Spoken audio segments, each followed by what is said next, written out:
샬롬 샬롬 샬롬 샬롬. 하나님 사랑합니다. 여러분 주 안에서 사랑합니다. 출애굽기 33장 말씀이죠. 1절에서 23절. 우리 새벽 예배 쭉 이렇게 매일매일 가고 있는데 어떻게 보니까 33장이 빠졌어요. 그래서 지금 37장 정도까지 나갔는데 다시 기억났습니다.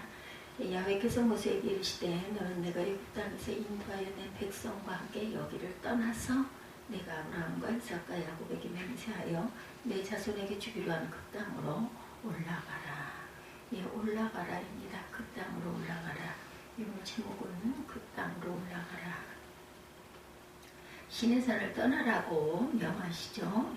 그리고 여기에서 떠나서 그 땅으로 올라가라. 어느 땅? 이삭과 야곱에게 맹세하여 내 자손에게 주기로 한 그 땅으로 올라가라.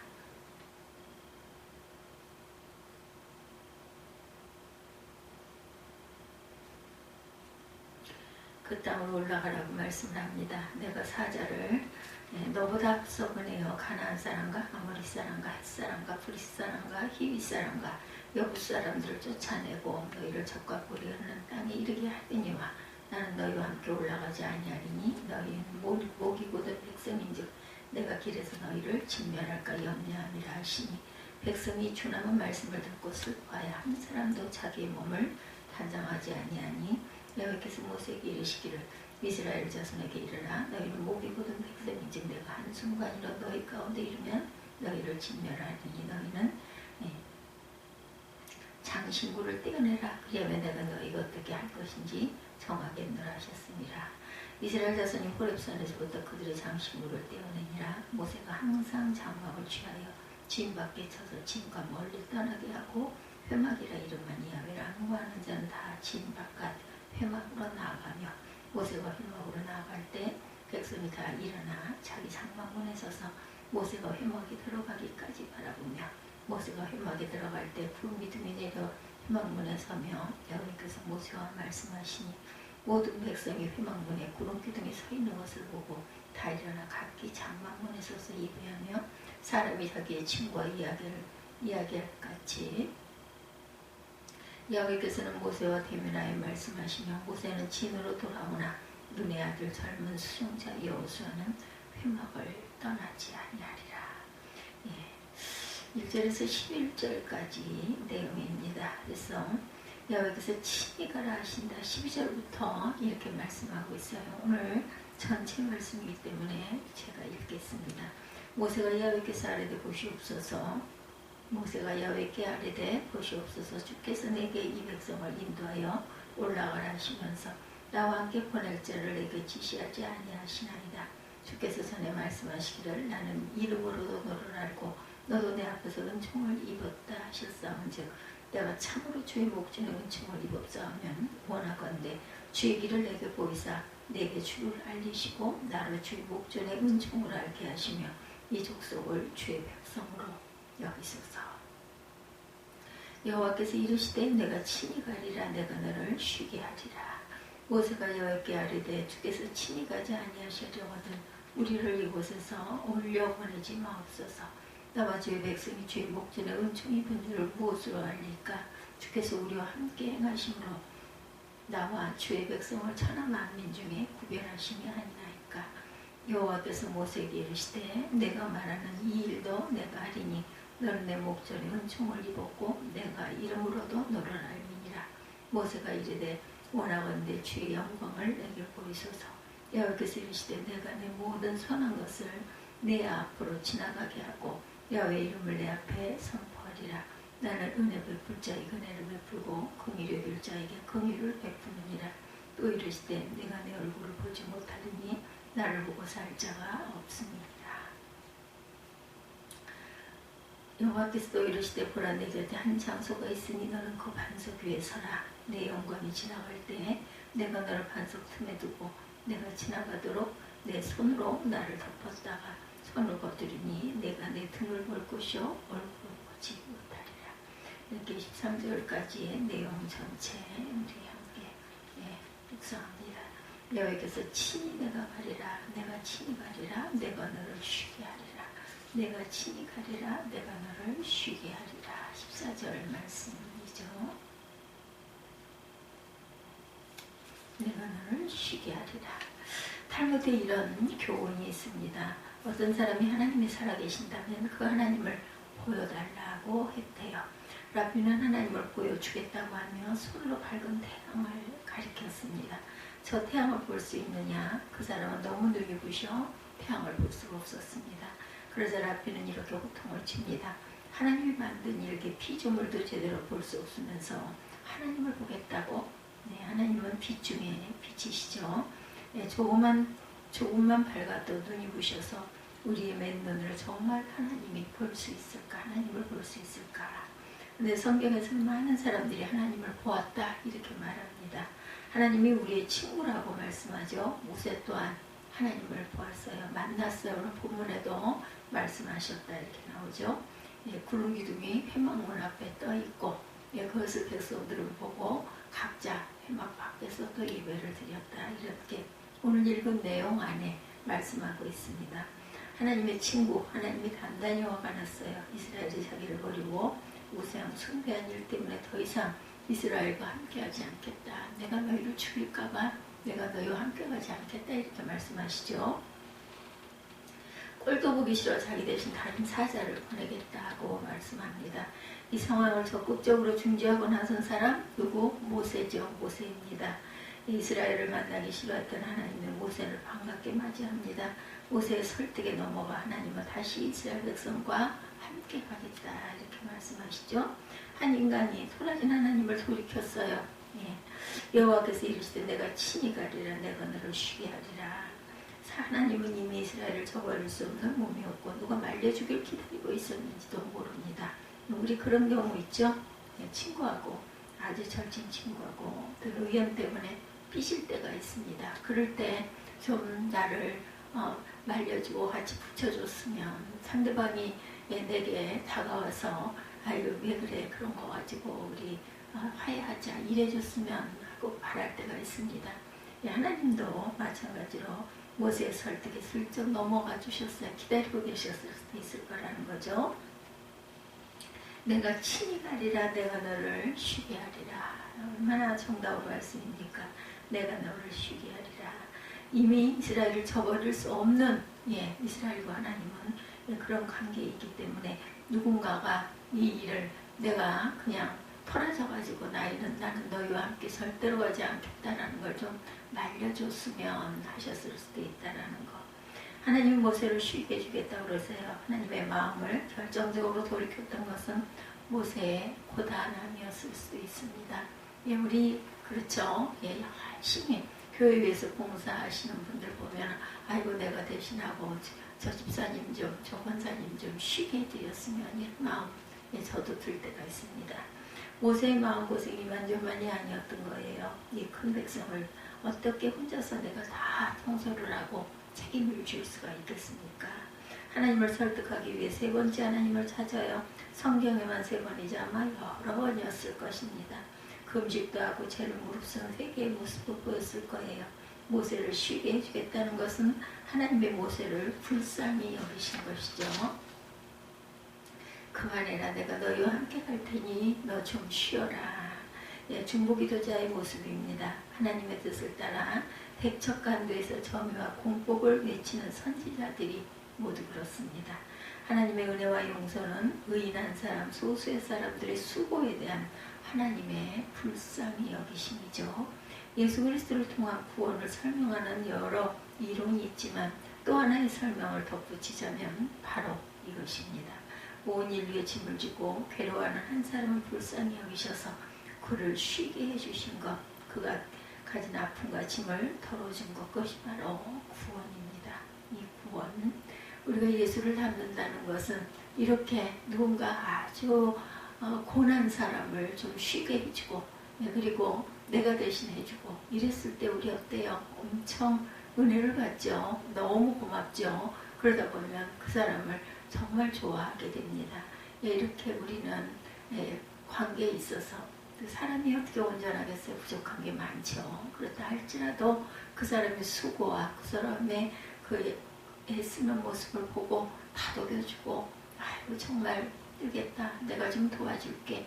이렇게 할 때 그 사람에게 우리가 고마움을 받게 되고 닮아가고 싶고 함께 가고 싶고 이런 마음이 들죠. 잘못된 부분만 꼬집어서 자꾸 찔러대면 처음에는 아유 죄송합니다. 죄송합니다. 나중에 어떻게 돼요?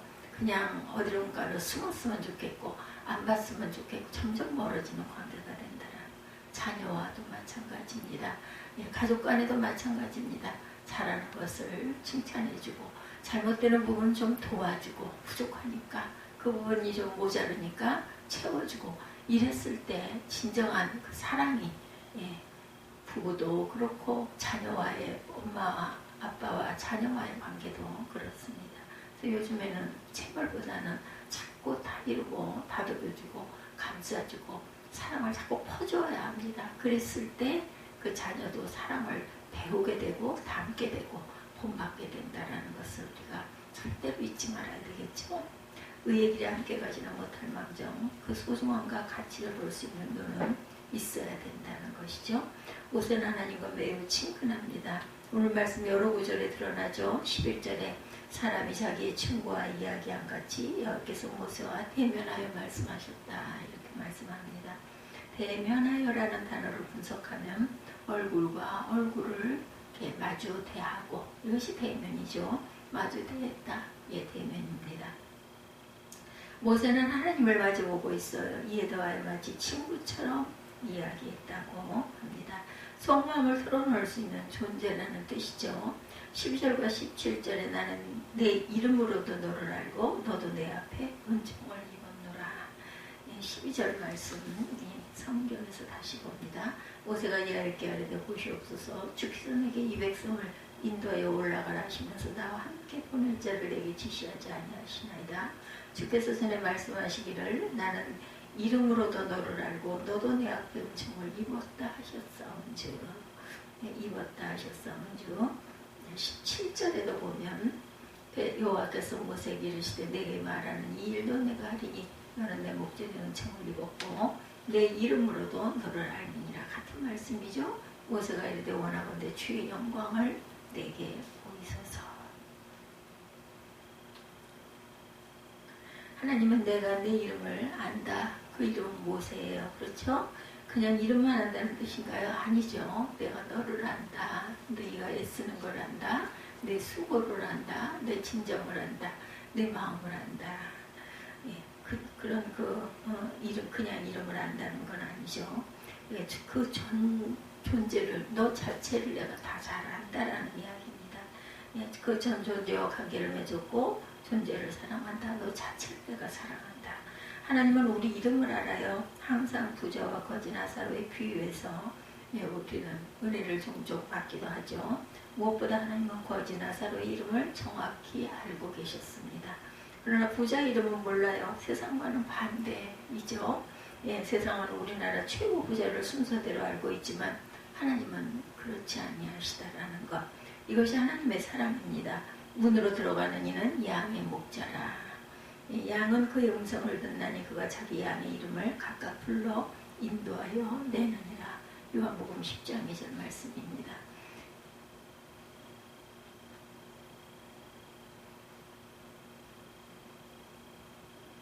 하나님은 그들의 이름을 알아요. 어떤 사건, 어떤 억울한 일로 그 희생을 당하면 그들의 이름을 반드시 안다라는 것. 그 얼마 전에 세월호 사건 여러분들 기억하시죠? 굉장히 오래됐지만 정말 엊그제 일 같은 그러한 정말 안타까운 일입니다.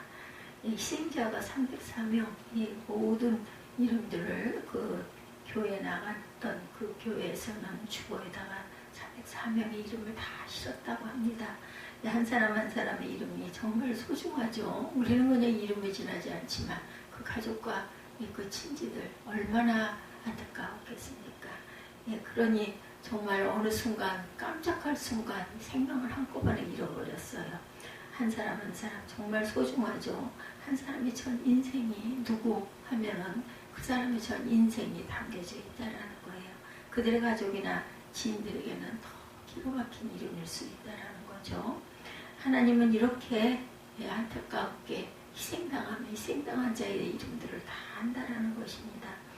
정부와 정치권들의 일부 이념 세력들은 그 이름을 지우고 이지를 쓰는데 그것은 스스로를 죽이는 일이라는 것을 절대 잊지 말아야 되겠다. 하나님은 그들의 이름을 압니다. 그 이름을 지키는 노력이 민족 공동체를 한 가족으로 만들고 살린다라는 것. 하나님은 멀리 있는 분이 아니라 가까이, 구약의 회막이라 불리는 만남의 장막도 그 사실을 잘 보여주죠. 우리 신약에 살고 있는 저와 여러분들은 우리 마음 안에 성령으로 하나님이 늘 임재하고 계시죠. 성령 하나님이. 만남의 장막은 하나님을 만나는 곳. 우리 마음에 성령 하나님을 우리가 부르고 의지하고 사모할 때 성령 하나님께서는 그래 내가 여기 있다. 내가 너를 안다. 이렇게 말씀하신다라. 우리가 그걸로 인하여 누군가가 나를 섭섭하게 하고 나를 아프게 했다고 해서 너무 억울해할 필요가 없겠구나. 제가 오늘 새벽에 묵상하면서 묵상을 이렇게 앉아서 묵상한 건 아닙니다. 그 여러 가지 교회에 이런 집기들을 정돈하고 정리하고 또 예배 준비를 하면서 그런 생각을 했어요. 누군가 나를 정말 아프게 하는 사람이 한 사람이 있습니다. 그 사람 참 변화되지 않고 계속해서 저를 찔러대요. 그런데 정말 화가 나기도 하고 억울하기도 하고 혈기가 나기도 하고 분하기도 했는데 성령께서 하나님께서 제게 주시는 위로는 그래 내가 너를 안다. 그냥 그 사람이 그렇게 말하면 내 안에도 그런 부분 변화될 부분이 있어서 자꾸 그렇게 얘기를 하는 거 듣기 싫어하지 말자. 우리는 그런 생각하죠. 당신이나 좀 잘하셔. 당신은 뭐 그렇게 온전하다고 자꾸 그런 이야기를 하면 은혜가 하나도 안 되는데 그런 말은 좀 안 하면 우리가 은혜 받기 싫어하는 사람이 어디 있고 예수를 꼭 닮기 싫어하는 사람이 어디 있겠어요. 그렇죠? 부족해서 닮아가지 못하고 회개하고도 또 온전히 돌이키지 못하고 부족한 부분이 얼마나 많겠습니까? 그렇죠? 그런데 누구도 온전한 사람은 없습니다. 그런데 그런 이야기를 할 때 맞습니다. 제가 참 그런 부분이 부족하죠. 변화되어야 할 텐데 기도하겠습니다. 이렇게 어떻게 하라고요. 그거밖에 안 되는 인생인데 50을 살든 누구 말 맞다나 70을 살든 80을 살든 살다 돌아가든 다 변화돼서 돌아가는 사람은 없습니다. 그 순간 구원의 길에 우리가 서 있었기 때문에 우리에게 영화로움으로 누가 하나님께서 우리를 덧입혀 쌓아놔서 감싸서 아이고 너 이제 왔구나 이렇게 내가 너를 안다 말씀하시는 거죠. 하나님의 모세에게 내가 너를 안다 내 이름을 안다 이름 석자를 안다라는 건 그 사람을 안다는 그런 뜻입니다. 만남의 장막은 하나님과 만나는 곳. 그 장막이 우리에게는 우리 안에 성령께서 이렇게 음성으로 말씀하죠. 인간과 함께하는 곳이고 인간과 함께 움직이는 곳입니다. 이곳에서 이하나님은 모세를 만나기도 하고 대화하시기도 하고 필요한 것을 지시하시기도 하고 너희들 장막은 이런 모습으로 이런 장으로 이런 큐빗으로 이렇게 만들어라. 성소는 이렇게 만들어라. 전부 다 물두멍은 또 이렇게 이런 크기로 이렇게 만들어라. 또 재료는 무엇으로 써라. 여기 37, 8장 그쪽 쭉 가다 보면 34, 5장에도 계속해서 성막을 만드는 그런 그 이야기가 나와 있습니다. 돌판의 이야기, 그리고 35장부터는 성막의 일꾼들의 이야기, 또 예물로 재료를 넉넉히 하는 36장의 이야기, 35장에는 안식일 규례에 대한 이야기, 이제 드디어 34장에는 모세가 시내산에서 두 돌판을 가지고 내려오는 이야기, 이렇게 쭉 연결이 되어 있습니다. 그리고 37장에는 예물로 드린 재료가 너무 넉넉해서 36장에는 이제 그만 가져와라 오죽하면 이럴 정도로 정말 열성으로 백성들이 가지고 오죠.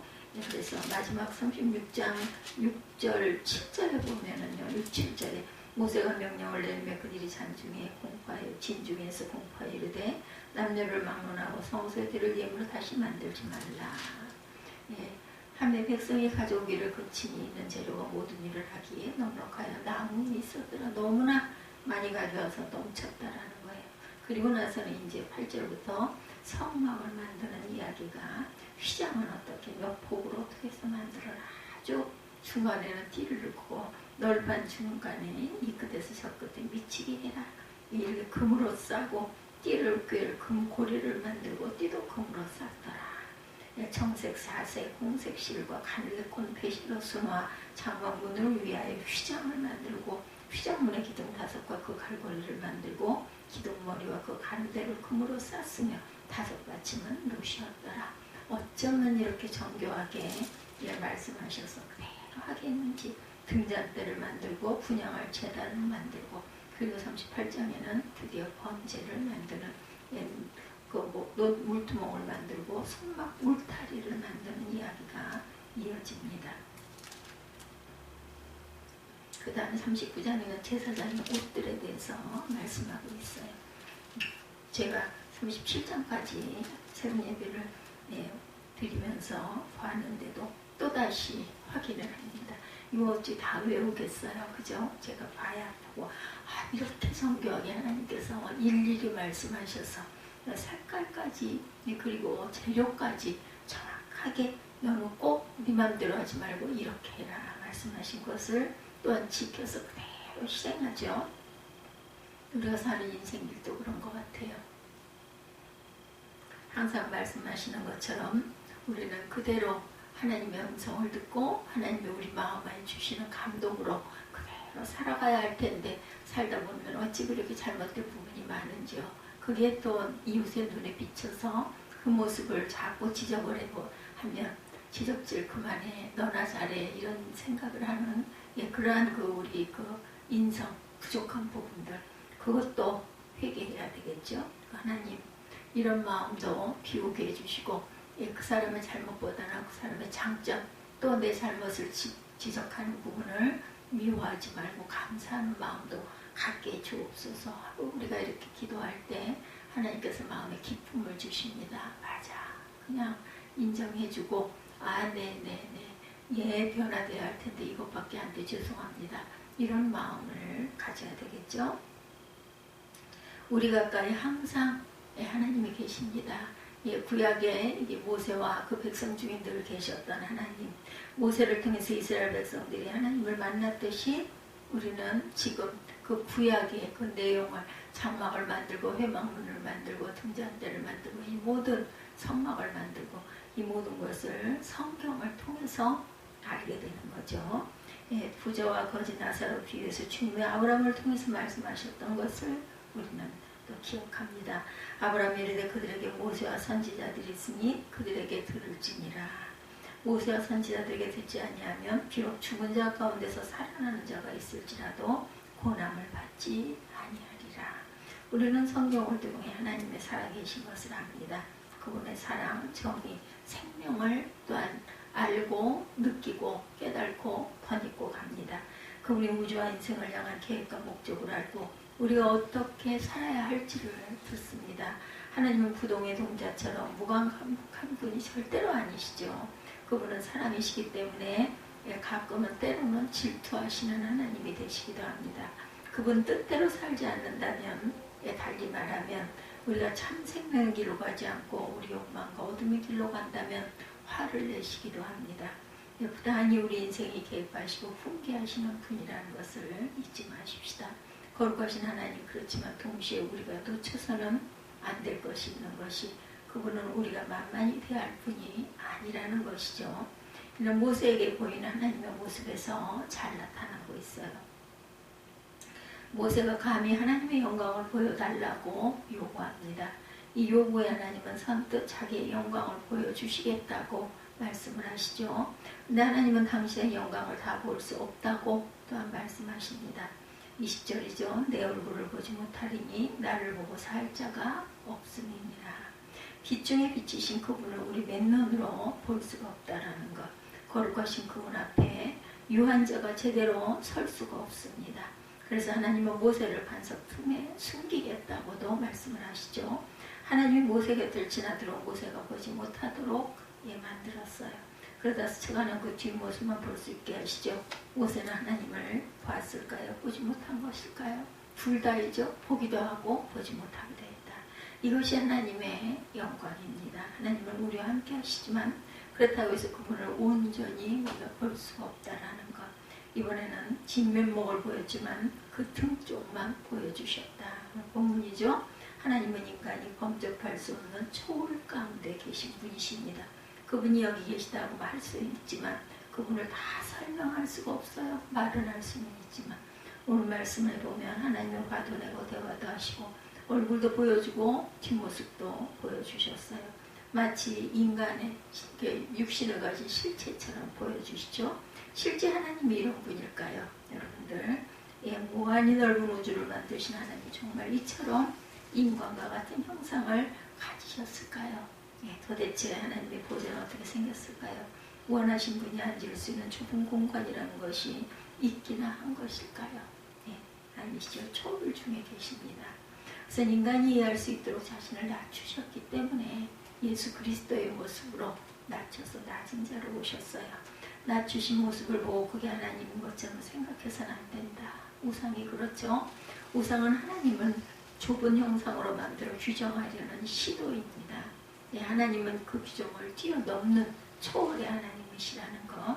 모세에게 보여준 하나님의 영광과 초월은 하나님을 함부로 규정하고 자신의 욕망대로 이끌려는 인간의 교만에 대한 경고입니다. 제1차 세계대전이 끝나고 발간된 책 중에 신정통주의 대가 칼 바르트가 쓴 로마서 강해가 있습니다. 이 책에 대한 평가를 하면서 학자들은 자유주의자들이 놀던 놀이터에 던진 폭탄에 비유했다고 합니다. 자유주의자들은 인간의 이성과 진보에 대한 확신으로 가득 찬 낙관론을 펼쳤어요. 그런데 이런 자유주의의 결론은 민족주의와 제국주의에 연합하는 것입니다. 급기야 제1차 세계대전이라는 가장 반문명적이고 파괴적인 전쟁을 일으키고 말았습니다. 로마서 강해의 주제는 하나님은 하늘에 계시고 인간은 땅에 있으니 모든 인간은 잠잠할지어다.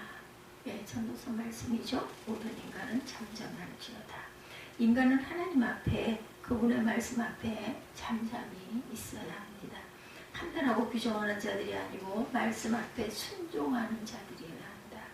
하나님의 심판 앞에 두려워 떨어야 합니다. 인간의 판단보다도 하나님의 판단 앞에 무릎을 꿇어야 합니다. 하나님은 초월성 앞에서 인간이 자신들의 교만을 접습니다. 스스로의 어리석음을 인정해야 되죠. 자신의 욕망을 죽이고 시대를 향한 하나님의 뜻에 귀를 기울입니다. 인간이 하나님의 등만 보았다는 이 초월성은 지금도 우리에게 필요하죠.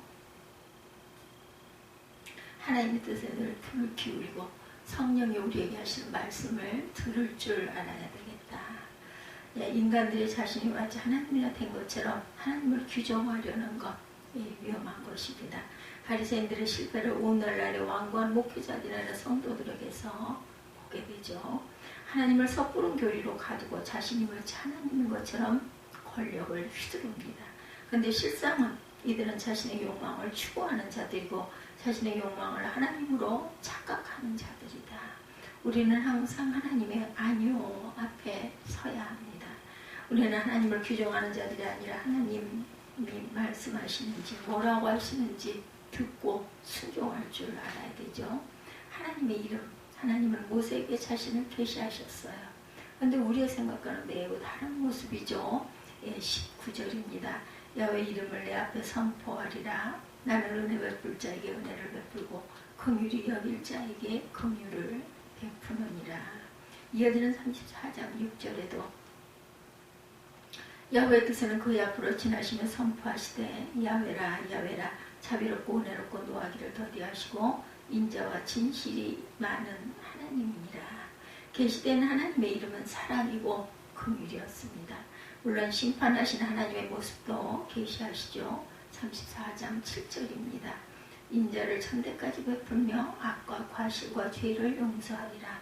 그러나 벌을 면제하지는 아니하고 아버지의 악행을 자손 3, 4대까지 보응하리라. 1000대와 1000대와 3.4대 퍼센트로 따지면 하나님은 99.67%가 사랑이고 단지 0.34%만 두려운 심판자의 모습이죠. 압도적으로 사랑입니다. 사랑이죠.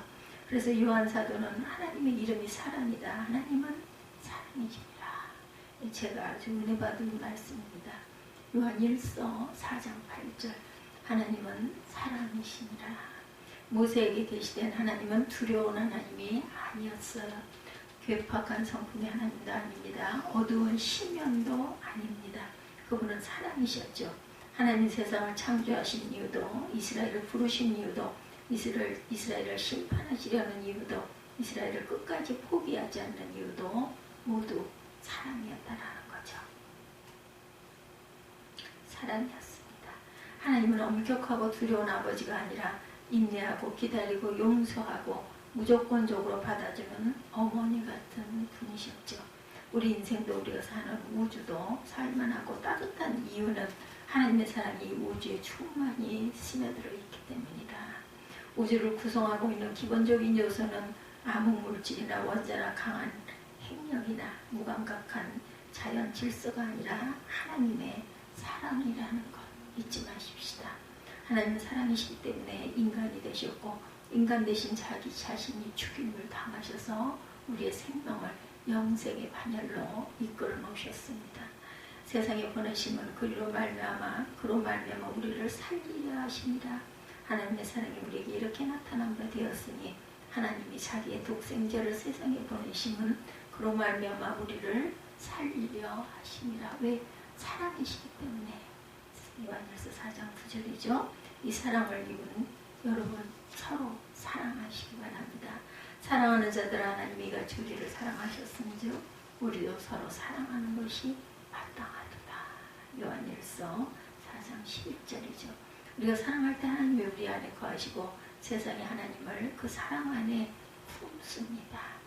어느 때나 하나님을 본 사람이 없을 때 만일 우리가 서로 사랑하면 하나님이 우리 안에 거하시고 그의 사랑이 우리 안에 온전히 이루어지니라. 요한일서 4장 12절입니다.